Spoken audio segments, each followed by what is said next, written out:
Hey guys, welcome back to my YouTube channel. This is your future CFO, Momboa.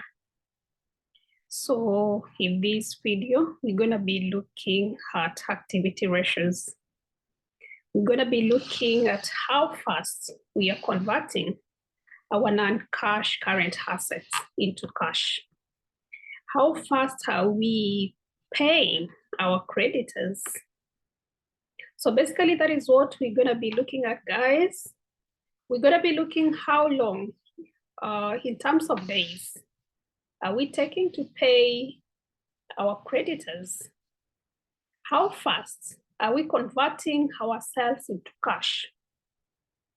How fast are we converting our receivables into cash? So basically that is what we're gonna be looking at, guys.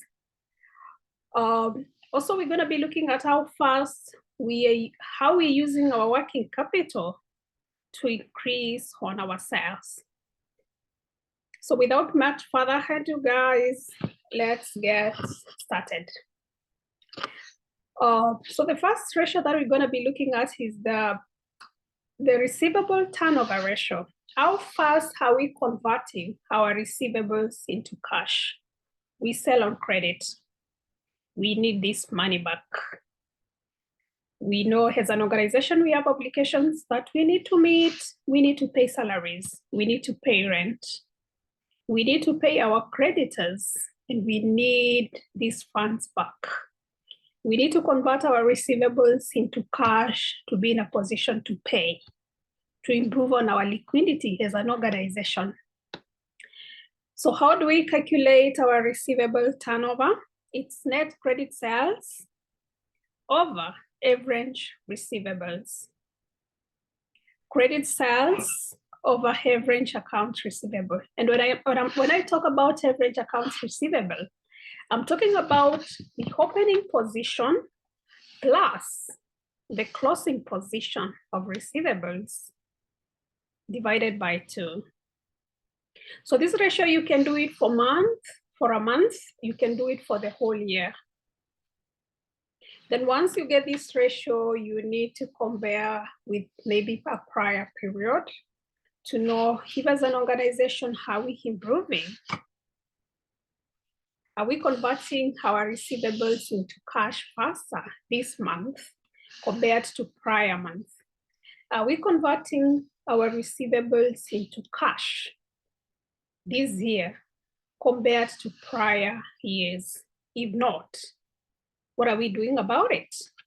So this is basically, you get this ratio, then you interpret it and use it to better the organization as a whole. So our credit sales, we get them from our income statement. And I'm gonna be using my income statement already prepared here. And for the purpose of this video, we assume all our sales are on credit, just for the purpose of this video. We know in real sense, we have sales on credit and on cash. But for the purpose of this video, let's assume all our sales are on credit. So you get your credit sales, then you get your average accounts receivables. You get your opening accounts receivables, closing accounts receivables, get the totals, divide by 2. So the totals of our accounts receivables is $430,000 divided by 2. That gives you $250,000. So we get ourselves 100. Sorry, guys. We get ourselves 1.8 million USD divided by average accounts receivables. So that gives us 8 times. So we are able to collect our receivables 8 times in a year. The more times you are able to collect our receivables, the better for the organization. So if we can improve and maybe make this like 10 or maybe better, it's good for the organization.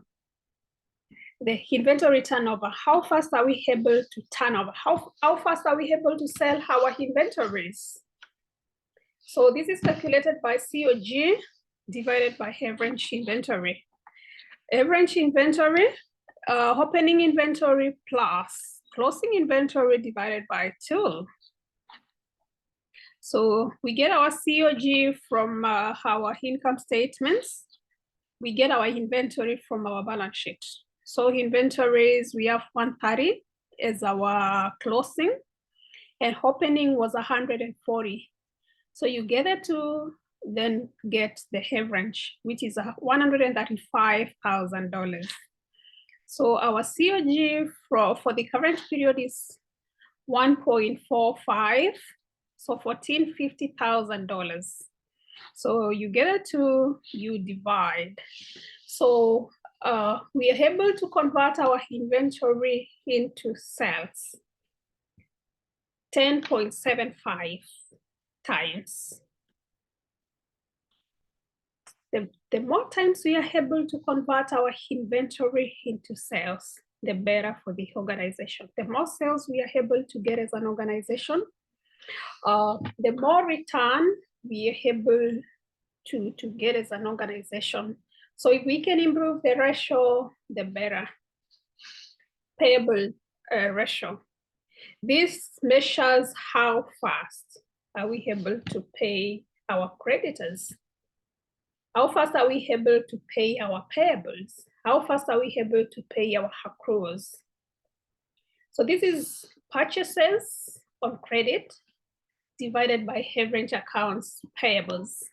So purchases on credit divided by average accounts payable. Average accounts payable, you get the opening, hard to closing, then you divide by 2, you get your average. Purchases, how do we get purchases? We've been given COG, cost of goods sold. We know the formula for COG is opening stock plus purchases minus closing stock. So our $1,450,000, we get it from opening stock. Our opening inventory was 140,000. So this equals 140. Our closing stock is 130. So our purchases is the difference. So if you get the difference, our opening stock is 140. So this needs to be then our closing, because we are working backwards, guys. That is why I'm interchanging the figures. We're working backwards to get our purchases. So 1440. If we were to work out this, opening stock is we opened with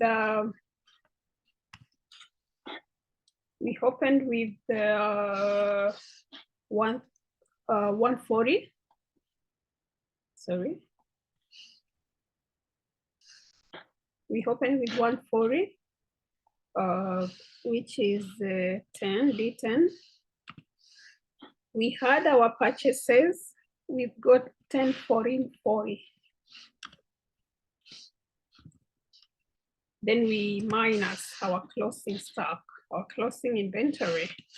So you're able now to get your COG 1450, which is what we have here. So if you get the summation of this, you're able to see your COG is $1,450,000, which is now what we have here. So our purchases is $440,000. So that is our purchases. So let's go back to our workings, our ratios workings. So we have our purchases as 1440, average payable 275. So we are able to pay our payables 500 times in a year. We know payable is money going out. So the fewer times we are able to pay our payables, the better for the organization. But we also need to watch out on the policy of the organization.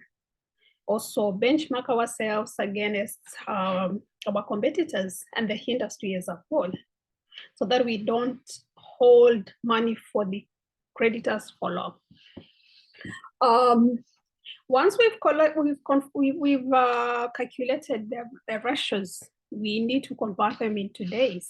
They are more meaningful when you convert them into days. Days in accounts receivable, you get 365 days divided by the ratio that we just calculated up here. So our receivables, we are able to turn over our receivables within 44 days. So the shorter the period, the more liquid we have as an organization. So if we can work on reducing this number, maybe to less, because we know it ranges between 30 and 35. We say that is a good number. So if we can convert our receivables within a shorter time, it's good for the organization. Inventory, turnover. How fast are we able to sell our inventory? The less the days, the better for the organization, the more sales we are generating. So days in a year divided by our inventory turnover. So we are able to turn over our inventory within 34 days. From the time we receive our inventory to the time we've sold all our inventory, it takes 34 days. So the shorter we are able to sell our inventory, the better for the organization. So we can reduce this to fewer days, it will be to our advantage. Days in payable, days in a year, 365 days divided by the accounts payable turnover, what we've just calculated, 365 days divided by 5, that gives us 70 days. We are able to pay our creditors within 70 days. So the longer we take to pay our creditors and our accruals, the better for the organization. But we need to watch out. We don't hold money for our creditors for long. We don't want to be like, if you don't pay your bank loan in time, you seem like a bad person. So we want to adhere to our policy. We want to do what others are doing in the industry, what our competitors are doing. So it's good to check out, and also to benchmark yourself. So basically that is how you calculate your activity ratios. The next thing that we're going to be looking is our operating cycle. The operating cycle is the days it takes from the time we receive our inventory, sell them on credit, then we receive this money back. So it's a summation of days in receivables plus days in inventory. So if we get it to 44 and 34, that gives us 78 days. So it takes 78 days for the organization to turn over our receivables and our inventory, to sell our inventory, then receive money back from receivables. The next thing is days payable outstanding. The cash cycle. The cash cycle is our operating cycle minus days in payable. But what does it really tell us? These are the number of days the organization doesn't have cash. So as an organization, we don't have cash, which is bad for the organization. We need money. We need to pay our obligation. So our operating cycle minus days in payable. So it means 8 days as an organization, we don't have cash.